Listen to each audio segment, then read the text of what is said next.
Hello and welcome to the debate. I'm your host Sana Mahmood with you at BTB World. Today is a very sad day indeed for all of us and of course for all of you who are watching TV and have been watching journalists all around.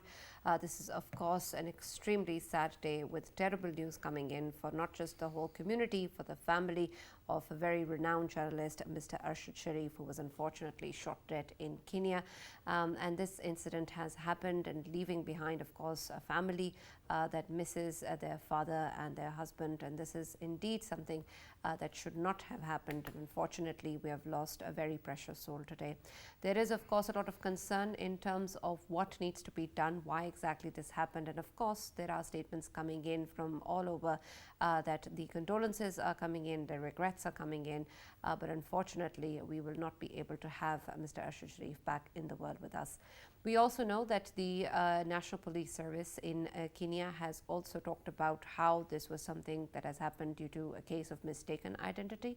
They are still taking in more reports, they are investigating into it, and of course the Prime Minister and the political leadership in Pakistan has also stressed the need for this investigation to be carried out and to be able to do that very, very quickly. We also know that this particular case, of course, is also going to be taken up by the Foreign Office. They're in touch with the Pakistan High Commission in Kenya, and they are going to be talking to the officials there as well with regards to the return of the mortal remains of Mr. Arshad Sharif, and also with reference to how the investigation is going to be carried forward. We're going to be taking a look at this particular incident, the statements coming in from Kenya, and also with regards to the Kenya Editors Guild, who have shared their concerns regarding the protection of journalist community and called upon their government to further investigate into this incident and provide rapid results in terms of what really happened. Of course, at home, the entire nation is saddened by the loss today. The entire journalistic community is also saddened by the loss, and we have the Foreign Office and the Prime Minister working towards this particular investigation to come through and for the reports and the truth to come out for the family. But for the time being, of course, all we can say is that the soul may rest in peace and that the family has the courage to bear this loss. We will be talking about this as part of our first segment today. And in our next segment, we're going to be taking an overall look at the political situation of the country as well. Our second segment is going to focus on what is going on in terms of the call for long march that the PTI chairman and the former Prime Minister keeps on referring to. We still don't have a date yet. He is saying that there will be an announcement coming through this week, perhaps at the end of it. Earlier, the march was supposedly going to happen within this month, but there are signs that have been given by the PTI leadership, including Fawad Chaudhary, who claimed that it may be next month, but it will be announced within this week.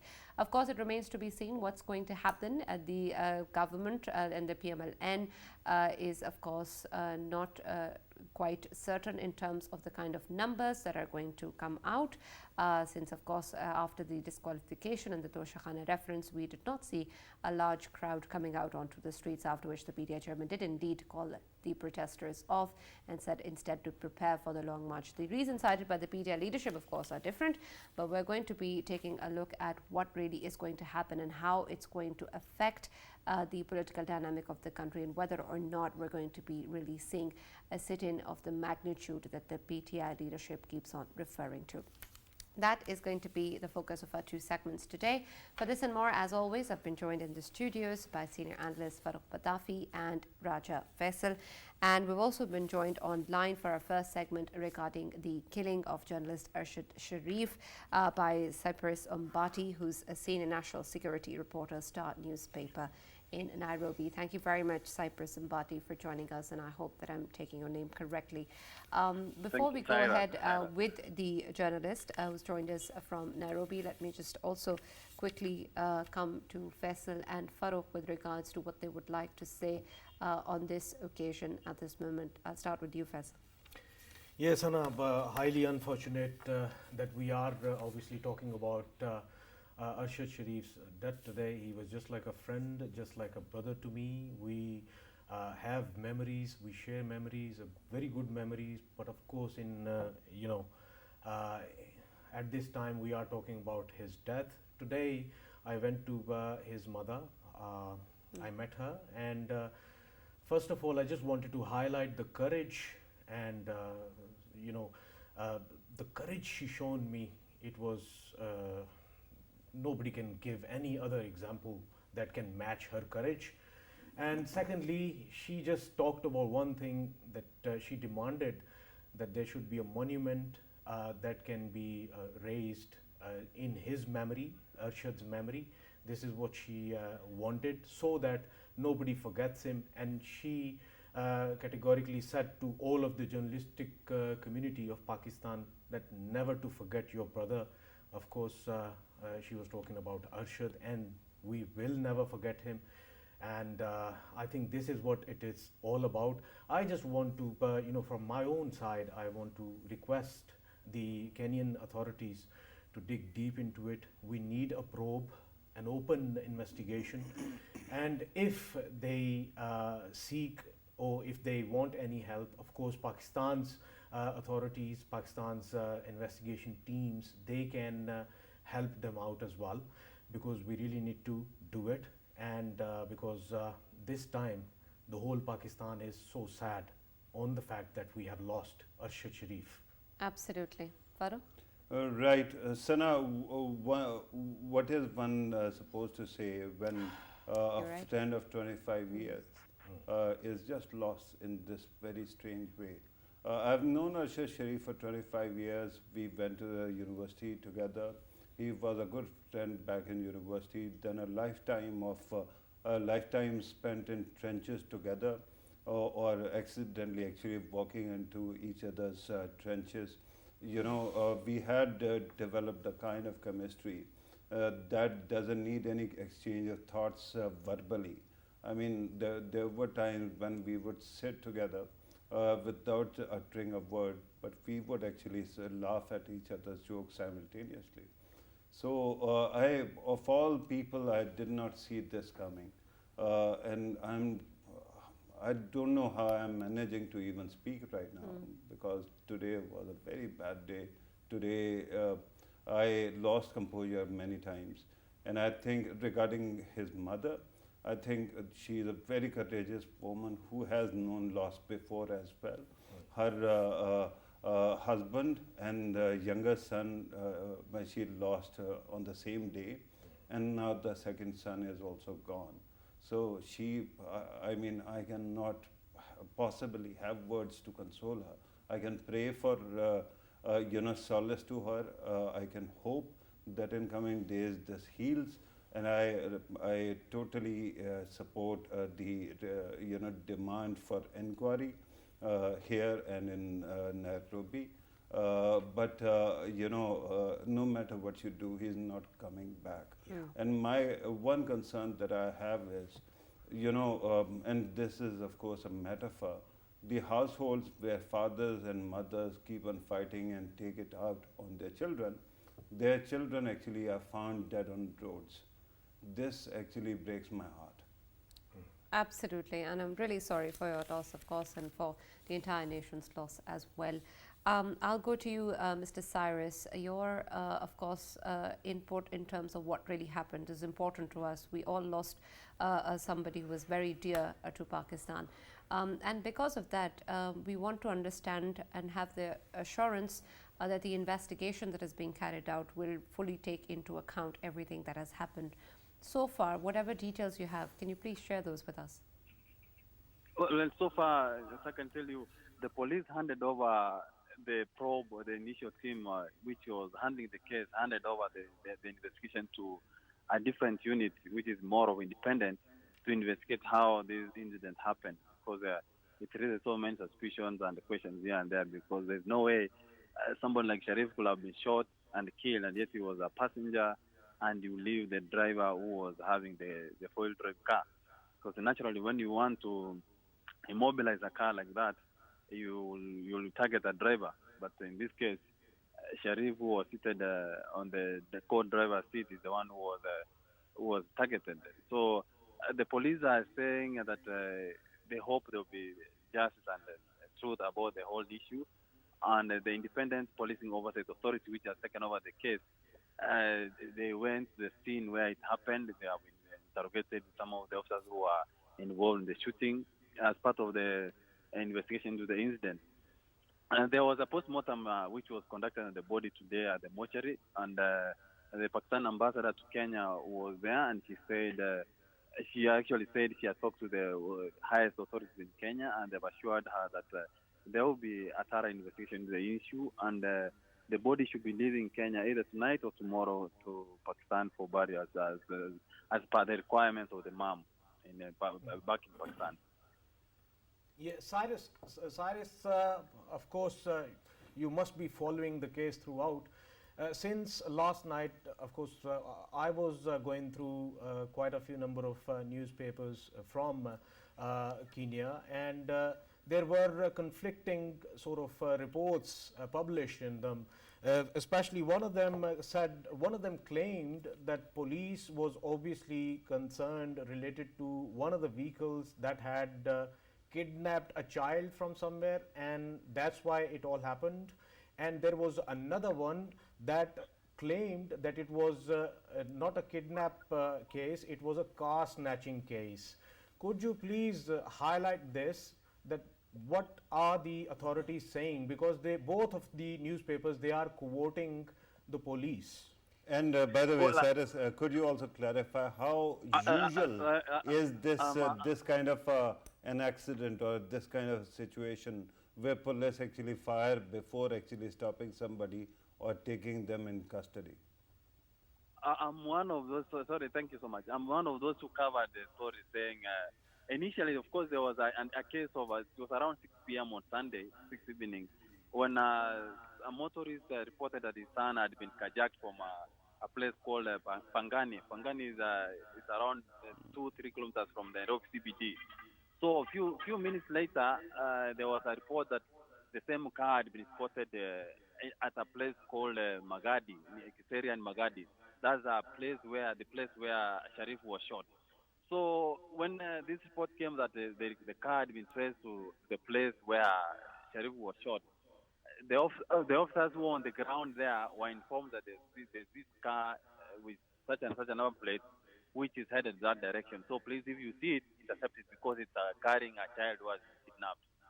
So as overzealous or trigger happy the officers could be, at the same time it was when Sharif's car was emerging from the other side of a place called Magadi, which is around 100 kilometers away. So in the process, these officers say because this car was it was a wheel drive car V8, the driver refused to stop at a makeshift roadblock which had been set up there, and he drove past the same because probably he feared because the place is more isolated, there is no light. So I suspect, or I believe, the driver thought that the people who were trying to stop him were thieves or who wanted to attack them. Yeah. So after he Cyrus, drove past it, yes. Cyrus, No, is it a common practice? Is it a common practice in Kenya that if they want to stop a vehicle, they shot at straight away on the height of people sitting, or they are supposed to shoot the tires to stop it? And One- also, One tire was shot out, by the way. you also keep on saying, Cyrus, that in such cases it's the driver that's shot. So unfortunately, what happened in this case is not something that usually happens. So, and we also have the statement coming in from the police service saying that this was a case of mistaken identity. But if that is so, and if we take that statement along with the fact that the driver wasn't shot, what do we make of this incident?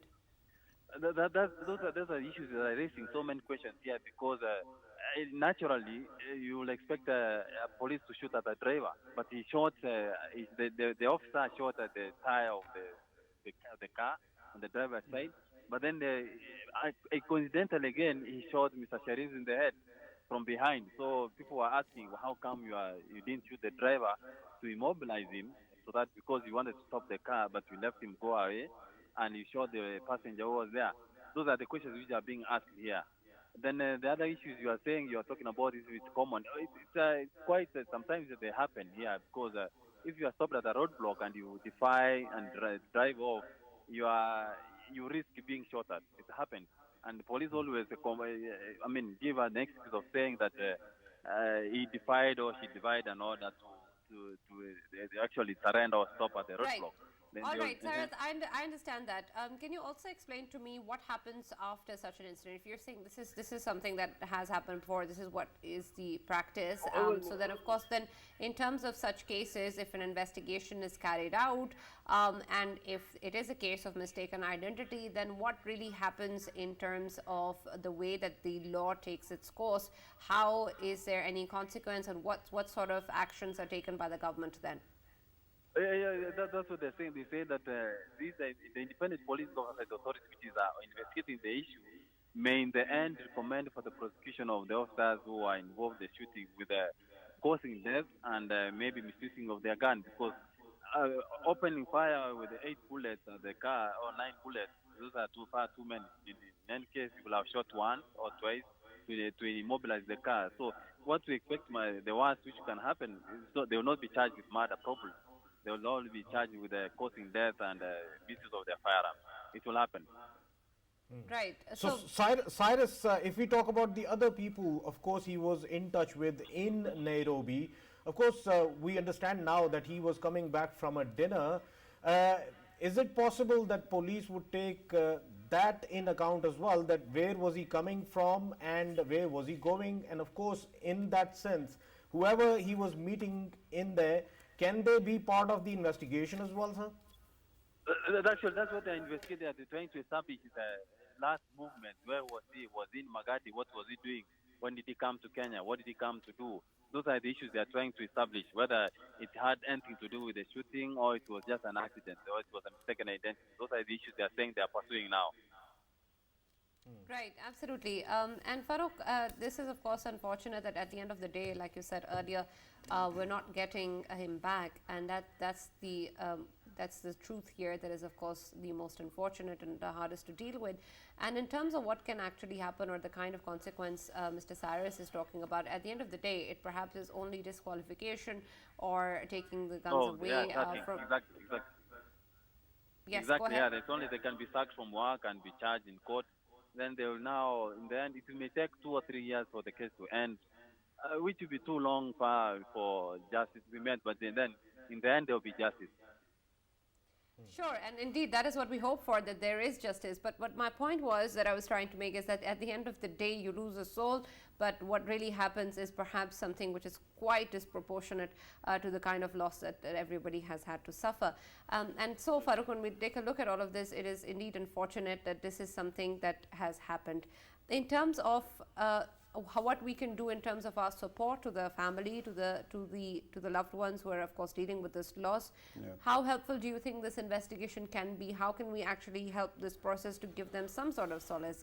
Is there something that we can done to speed it up or to make sure that it's done thoroughly? Sana, first of all, the first thing that we can do to actually offer some solace to the family, the bereaved, the most important thing is, and it is actually stemming from my observation.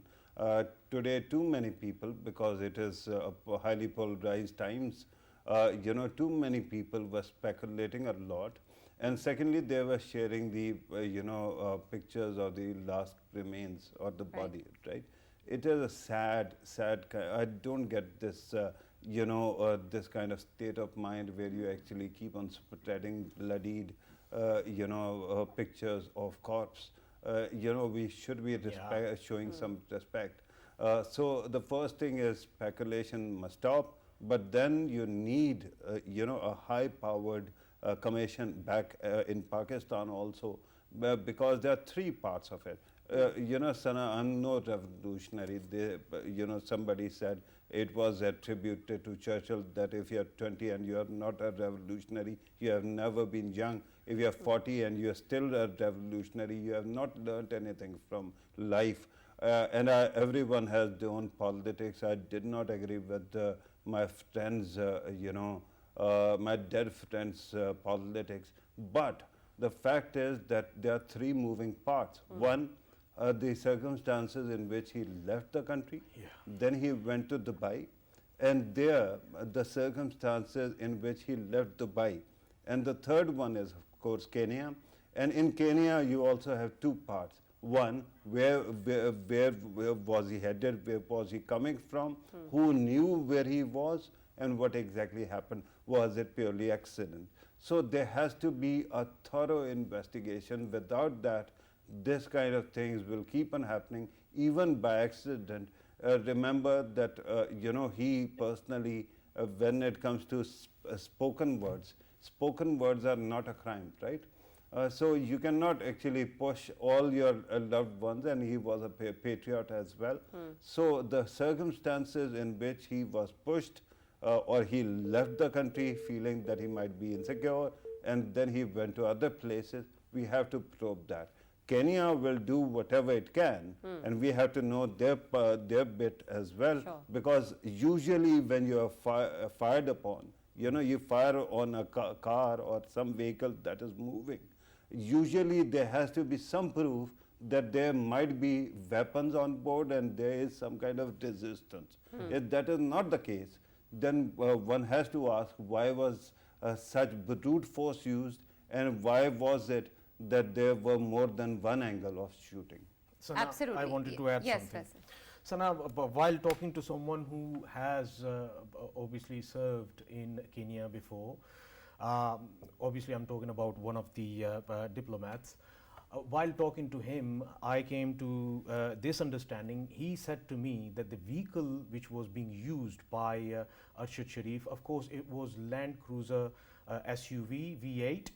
It is considered as a vehicle that belongs to elite class out there. So normally it's a common practice that this kind of vehicle never gets stopped by the police, the Nairobi police. Number two, getting shot at is something nobody can even think of. So these two things, they would matter during the investigation as well, number one. And number two, of course, there are conflicting reports by the police themselves. They are telling one thing to one of the newspaper and the another thing to the other newspaper.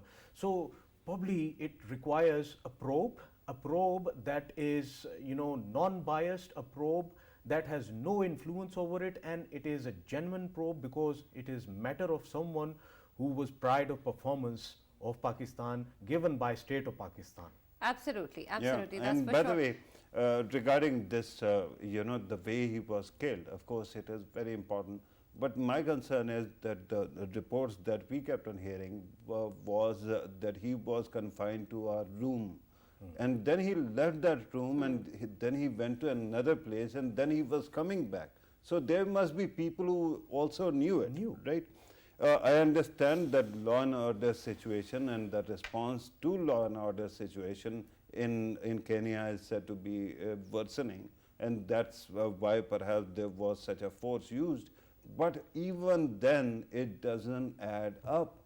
There has to be an investigation from their end, but then there has to be an investigation from our end, so that we know it will define who we are or what we want to be in coming days. Right, and what we stand for, obviously, of course, in terms of protecting journalists as well, and something that we need to be able to respect and call ourselves those who are, of course, taking into account the rights of the journalist community as well. At the end of the day, of course, we've still lost a very precious member of the journalistic community. We're all very, very saddened by this loss, and we definitely hope that the family is able to bear it and that the soul rests in peace. Thank you very much, Mr. Cyrus, for joining us and, of course, for talking us regarding what happened in Kenya and the kind of reports that are coming in. Of course, there's still a lot of question marks, and we'll keep updating you as more reports come in, and hopefully we'll be able to see justice soon and the truth come out sooner. Moving on to our next segment with reference to what is going on in the political situation in the country, there is, of course, the call that the PTI chairman keeps on talking about that still hasn't come. It is expected to come at the end of this week. We were earlier also expecting the march to be held in October, but unfortunately that doesn't seem to be the case. The kind of statements coming in from the PTI leadership now seem to be pointing out to this long march to be held next month. For this and more, we've been joined by our guest, Mr. Zulfikar Ali Badr, spokesman to Chairman PPP, Mr. Bilawal Bhutto Zardari. Thank you very much, Mr. Zulfikar Ali Badr, for joining us and being a part of the debate. I'll start with you. We've been hearing this call of this long march, Hakiki Azadi March, by the PTI chairman for quite some time.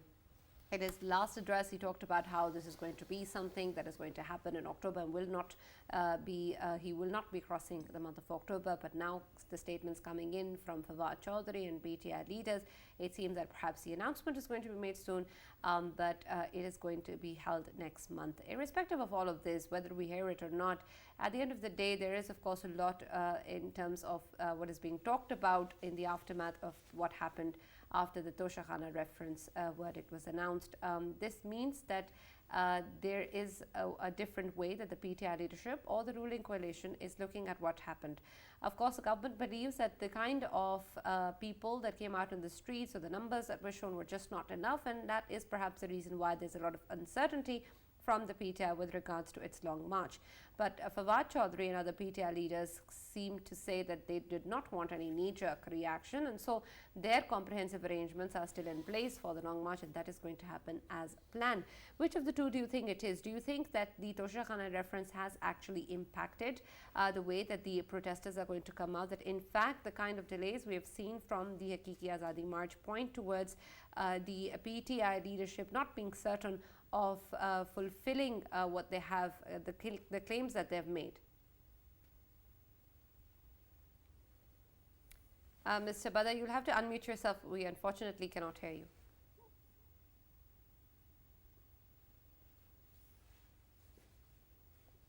Can you hear me now? Yes. Yes, we can. Okay, thank you very much. Bismillah ar-Rahman ar-Rahim. Thank you very much for inviting me to your show. I think that there are a number of questions you have asked in one go. Let's start from Mr. Imran Khan. I think his party about the decision about the long march, I think they are confused about the timings of this long march. First, they had this thing in their mind that they will start by the end of October, but because of this development of Tosha Khana, verdict from the Election Commission, I think that has given them unexpected, expectation that they were not expecting that Election Commission is going to give this kind of a verdict.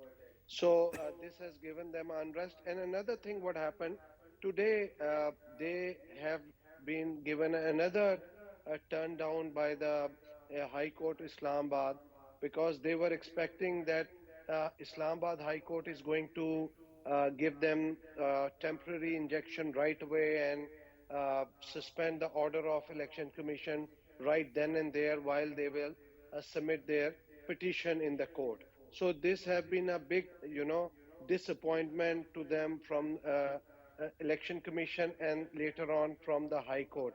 So I think they want to take their time in order to make further decision the timing of long march, because they are confused now.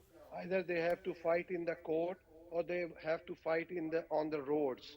Because when you have to plan for a long march, you have to make a huge planning. Because I remember when Mr. Bilawal Bhutto Zardari recently this year did a long march, they had to work for about 2-3 months for a homework, in order to start a long march.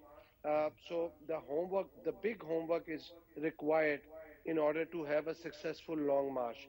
And another thing, Pakistan People's Party is in favor of long marches and all the processions and all the public gatherings, but the indication is where this government, they have this concern that this long march is going to be violating the law and order situation in the country. As Mr. Khan, when last time on 25th of May, his people came in the capital city and they burned all the trees and they gave hardship to the people on the ground, and they broke the windows of the cars and glasses of the shops of different shopkeepers in the blue area.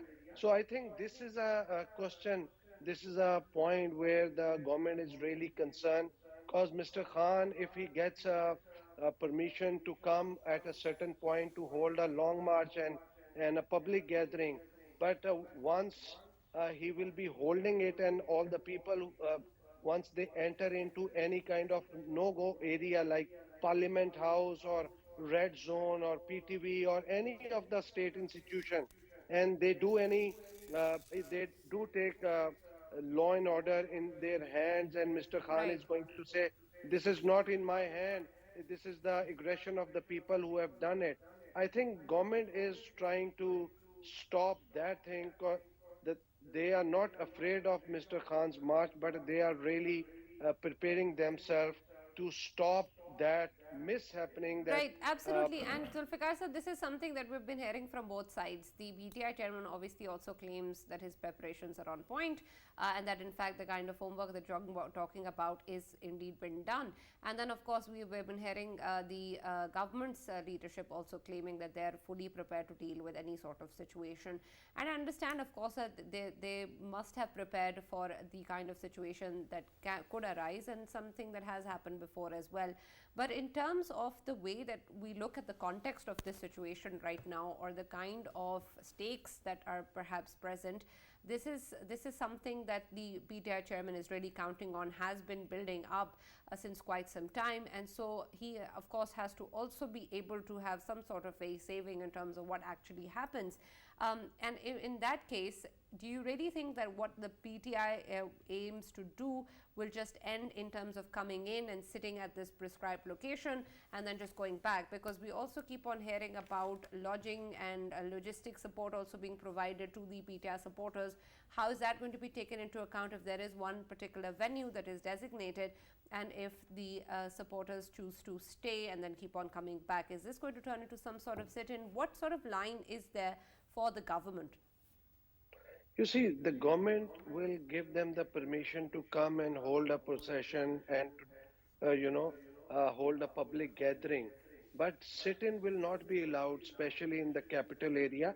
If they want to sit in, that they have to seek a permission from the government to sit in at a particular place. As when Mr. Khan was in the government, they have given a permission to PMLN and to JUIF. So what Mr. Imran Khan is confused about, he was actually anticipating that the first day he will go into the High Court and court will suspend the order of the Election Commission, and that will be a point where he will come out in public and they will say, see, I am innocent, and they have given a verdict against me, is suspended by the court. So unfortunately, uh, for Mr. Khan, that that order has not come. So the timing has Right. mismatched by Mr. Khan. So because of that confusion, they are just lingering on the timing, and they really don't know what they want to do. Either they want to come for just for a long march or for a sit-in, because this will depend on the order of the high courts, and they would want to wait for it. Right, absolutely. Faisal, when we look at all of the situation, it seems that perhaps there is a lot of uncertainty in terms of the long march, even though, of course, the PTI claims otherwise. But we haven't really seen any call, or we have been seeing, of course, the dates that are being pushed ahead. Every time. In terms of all of this, and then what happened in the aftermath of the Tosha Khalid reference, what the government keeps talking about, and how a sit-in is not going to be allowed, do you really see the PT actually going through with this long march? Is it really going to happen? And what sort of objectives do they hope to achieve by just coming in, marching, and having a rally or demonstration? I mean, they've done tons of those, and just going back. Will it be any different? Sana, to me, first of all, one word, they will not be coming. And Okay. why I say this, because I keep on obviously meeting with journalists who are sort of very close to PTI, and I meet with a few of the obviously former leaders of PTI. Of course, I talk with them, and the impression I'm getting that there is a confusion within the party. They have this confusion that if they do come, then what's next? There is a big what's next, because if they exhaust all of this deterrence which they believe they have created, then of course they don't have anything left after that. And of course, if they fail this time, because they are feeling that this might be the time, this might be the last shot we can play. If they miss this shot, of course they miss all the support on ground they have. They will miss that as well, because people would not be taking them seriously. And I think all of these things, they lead to only one statement, and that is they will not be coming. Okay. At least I have judged it from them. And to me, I think Zulfikar Saab is very right about it, that within their party, within PTI, there is confusion. They are not, they are not accepting one verdict that this is how we need to go and that's how we need to do it. And of course they have many more challenges as well. Of course courts won't allow anyone to sit, especially in the red zone of Islamabad, and if somebody wants to sit, of course there are several other places. We know that in previous government, of course, express way that was chosen, number one, and number two, Srinagar highway, it was chosen once as well for Maulana Fazlur Rahman JUIF's dharna. So probably these are the locations that can be given to Imran Khan, whether he sticks with it or not. But of course he would not go against the verdict from the Islamabad High Court, because Islamabad High Court is the one that has to allow someone if they want to move towards red zone, which I believe nobody would allow them to do. Okay. So in this case, of course, every effort they make, that will be exhausted. And the biggest challenge is that how many days they want to stay here for, number one, and number two, what number of people they are bringing, and whether they have enough resources to feed them, to provide them with rest of all necessary things. It would, I believe right now it would not be possible for PTI. So to me, it's a big no.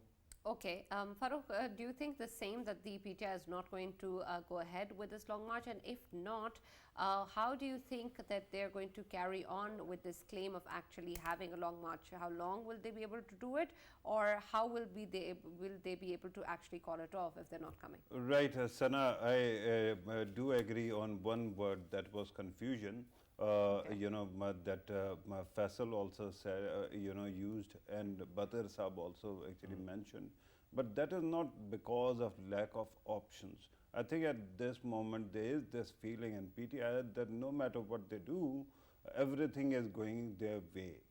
Because of the recent elections and because of the economic hardship and economic challenges that the current government is actually facing, and which, by the way, seems insurmountable, they think that situation is going to get worse and they can capitalize on their resentment or anti-incumbency.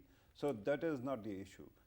Simultaneously, you must have heard that they are holding talks with the government as well. So there's always a possibility of gaining on dialogue table what you might not be able to get on the streets. Then this impression overall, their media strategy is very effective. I think this recent talk is stemming from another concern. They're masters of communication. You'll agree with this, right? They know how to change the discussion or crowd out negative news stories from the news cycle.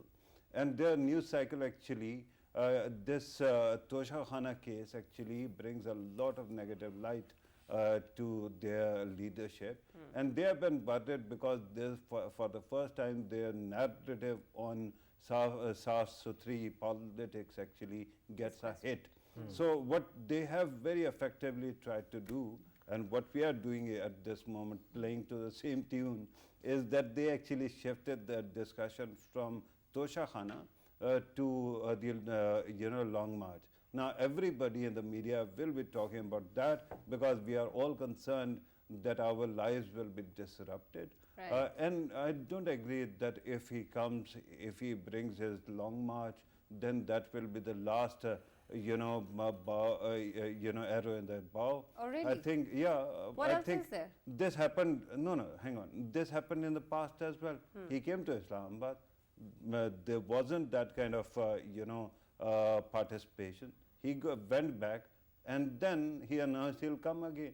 So he can carry on doing that as well. But there is also a pressure from within his party regarding one thing that has been mentioned, Tosha Khana case and its verdict. Today, thanks to Islamabad High Court, there is this interpretation that it will not affect the future elections. But regardless of that, because we haven't seen the verdict, they'll have to take it into cognizance. Today, actually, their petition that they took to the Honorable Court was flawed. And that's why there were, certain concerns were flagged, and they were asked to actually resubmit it after alleviating those concerns. But after that as well, there was initial reaction, visceral reaction, that they can be disqualified and it is better to fight it out. And secondly, I don't know how much Imran Khan Sahib attributes his recent successes to his own popularity or narrative and how much to the atmospheric, because there is going to be a major shift in atmospherics in November. Yes. So there is a time window as well that there is a possibility that circumstances may go out of their hand. That's why they want to capitalize. I don't know about that. Okay. But right now, I agree that they are open-minded regarding the long march. They can come or they can leave it. But right now, what they are doing is using it to change the narrative and direction of news cycle, and they have done it.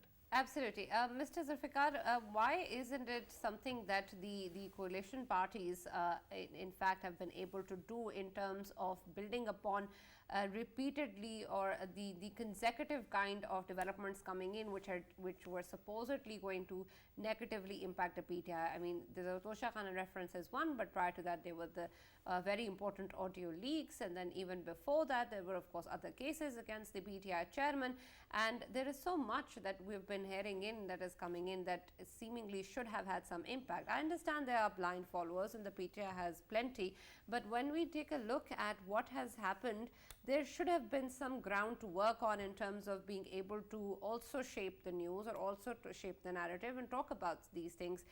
There is one thing that we can say that the people perhaps have had some impact from the Tosha Khan reference. This is what some leaders are claiming. But in terms of the ruling coalition actually cashing upon such developments in terms of their narrative, that hasn't happened. There hasn't been much done in terms of being able to talk about these things which were important and which could have impacted the PTI's popularity. Why is that so? Right, and I want to actually rub it in, Badr Saab. I want to be very brutal. I haven't seen another coalition that gets such a friendly news cycle. News after news is coming in favor of your government, your coalition, which has 13 parties, and yet you have not been able to capitalize on that. It actually ends up with PTI, and they do whatever they want with the news cycle. Yes, this is what very important point you have raised. I want to add up on the previous points. I think about the long march, what you were talking about, that this is not the last option. Mr. Khan will come to the Islamabad. I think the objective conditions are different. The forces and the stakeholders which were supporting Mr. Khan in the last sit-in, I think that support is not there. So coming to the new point, I think you mentioned about the master of communication. I personally feel this is one way of looking at it. Other ways that we have not actually been working hard in order to pass on or building up our narrative to create an impact. I think this government has number of challenges, and they are focusing much on other challenges rather than building their narrative against Mr. Khan or on the points where Mr. Khan has a weak point. I think we come and raise our points, but we are not being able to raise this kind of a communication which pass on and becomes a part of the narrative against Mr. Khan. I think this is our weakness of the government, where we lack that kind of, creating an impact in it. Right. Let me just qualify, Badr Saab. Recently, the contents of Tosha Khana case, especially the stories we have been hearing about the watch and circumstances and how embarrassing potentially that might be. If the shoe was on the other foot, and if it was about you or your parties, and PTI was in government, they would have killed you with it. Absolutely. They would have nailed us like anything. Yeah. They would have Exactly. Glad you realize that. blown us. Right. And blown Absolutely. us, Yeah. Thank you very much, I- Zulfikar Saab, joining us, and unfortunately, that's all we have time for. But thank you very much you for very being a part of the debate and talking to us regarding what's going to happen. There is, of course, the question, the big question, whether or not it's going to happen or not, and it still remains to be seen. But we're hoping that we see some sort of development which gives us at least some clarity. Thank you, Faisal and Farooq, as always, for Thank being you. part of the debate. We'll see you guys tomorrow. Thank you.